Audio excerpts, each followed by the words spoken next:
السلام علیکم۔ یہ آج سے 76 سال پہلے کا واقعہ ہے۔ ہم انڈیا میں رہا کرتے تھے۔ ہمارے دادا کا وسیع کاروبار بھی تھا اور بہت ساری زمینیں اور باغات بھی تھے۔ ہمارے تایا جی پھپھو سب اکٹھے رہتے تھے۔ ہماری چھوٹی پھپھو رابعہ بہت خوبصورت تھی۔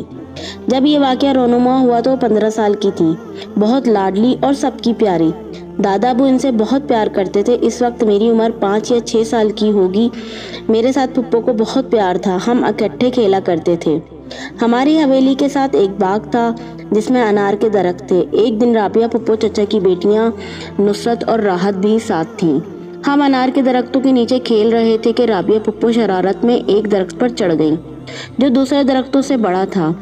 پکا انار اتار کر کھانے لگی۔ ہم نے بہت مانگا مگر انہوں نے کسی کو نہ دیا اور اوپر بیٹھی ہنستی رہیں۔ سارا انار کھا کر چھلکے ہم پر پھینک دیے۔ مغرب کا وقت تھا۔ ہم غصے سے گھر بھاگ آئے کہ ہمارے اوپر چھلکے کیوں پھینکے ہیں۔ کافی دیر بعد رابعہ پھپھو گھر آئیں تو ان کی آنکھیں سرخ ہو رہی تھیں، آواز بھی کچھ بدلی ہوئی تھی۔ آتے ہی شور مچانے لگیں، مجھے بھوک لگی ہے، مجھے بھوک لگی ہے۔ دادی اماں نے سب کے لیے نماز کے بعد کھانا چن دیا تھا۔ سب ہاتھ دھو کر کھانا کھانے کے لیے بیٹھ گئے۔ رابعہ پھپھو نے سب سے پہلے جلدی جلدی کھانا شروع کر دیا۔ ان کے کھانے کی رفتار غیر معمولی تھی۔ دیکھتے ہی دیکھتے وہ سارا کھانا چٹ کر گئیں اور پھر اپنے کمرے میں جا کر سو گئیں۔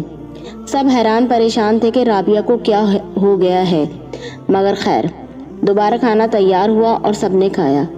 دوسرے دن صبح رابعہ پھپھو ٹھیک ٹھاک تھی۔ دادا نے کھانے کے بارے میں پوچھا کہ رات کو کیا ہوا تھا تو کہنے لگی، رات میں نے کھانا کھایا ہی نہیں تھا، اور اب اکثر ایسا ہونے لگا کہ گھر کی اشیاء بھی اپنی جگہ سے غائب ہو جاتی اور خود بخود ہی واپس بھی آ جاتی۔ کبھی رابعہ پھپھو کے کہہ کے گونج اٹھتے اور کبھی وہ بالکل چپ ہو جاتی۔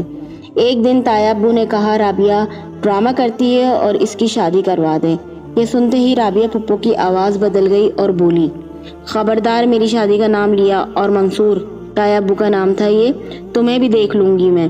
دوسرے دن تایا ابو سائیکل پر فٹ بال کھیلنے کے لیے جانے لگے تو جیسے ہی سائیکل کے آگے کی طرف چلانے کی کوشش کرتے، ان کی سائیکل پیچھے کی طرف کھینچ لی جاتی، مگر کھینچنے والا نظر نہیں آتا۔ تایا ابو پسینے پسینے ہو گئے لیکن سائیکل ٹس سے مس نہ ہوئی تو رابعہ پھپھو کے ہنسنے کی آواز پر وہ چونک کر مڑے۔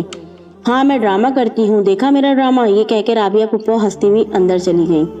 دوسرے دن دادا ابو ایک بزرگ کو اپنے گھر لے کر آئے۔ انہوں نے رابعہ پھپھو کو دیکھتے ہی ان کے گرد فوراً حصار باندھ دیا اور قرآن آیات کا ورد کرنے لگے۔ رابعہ پھپھو نے حصار کے اندر اچھلنا شروع کر دیا۔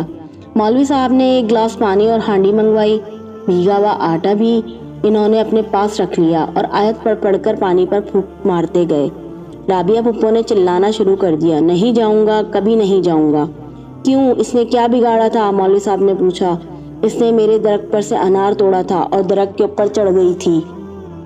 جہاں میں رہتا تھا یہ مجھے اچھی لگی، میں اس کے کندھے پر آ گیا ہوں۔ چلو اب اس کا پیچھا چھوڑ دو، میں تمہیں کچھ نہیں کہوں گا، ورنہ یہ میری شہلہ جیسی ہے، میں اسے نہیں چھوڑ سکتا۔ یہ شہلہ کون ہے؟ مولوی صاحب نے پوچھا۔ وہ میری محبوبہ تھی مگر اس کے گھر والوں نے دھوکے سے زندہ جلا دیا۔ شہلہ نے کنویں میں کود کر خودکشی کر لی۔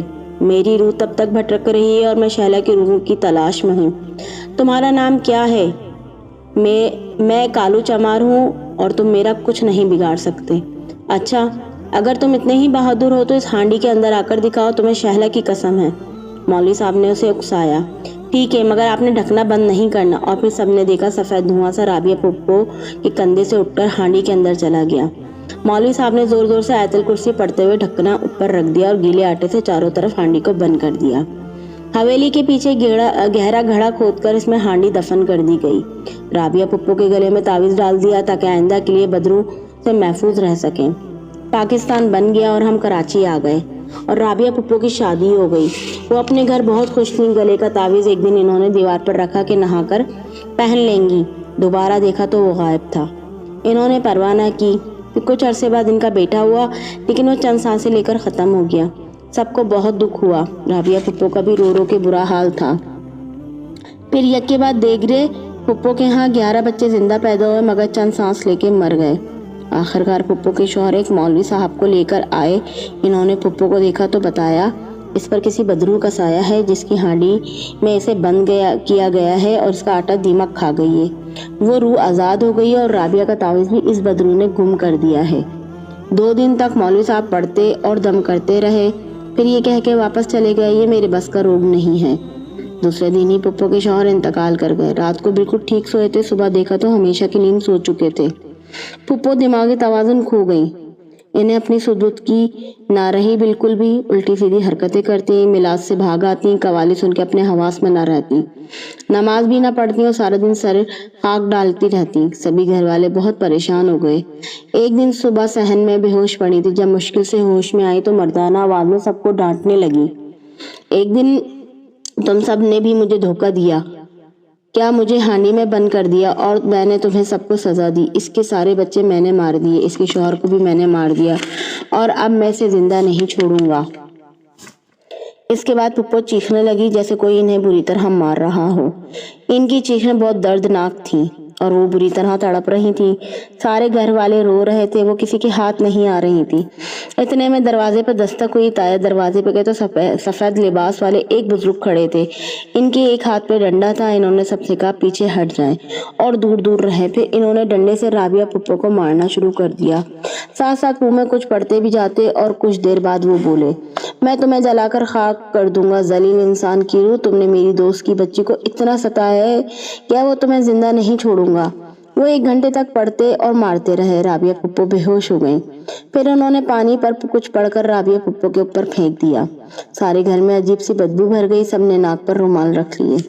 تھوڑی دیر بعد رابعہ پھپھو کو ہوش آ گیا۔ بزرگ نے کہا، یہ ٹھیک ہے، اب اس کی دوبارہ شادی کر دیں۔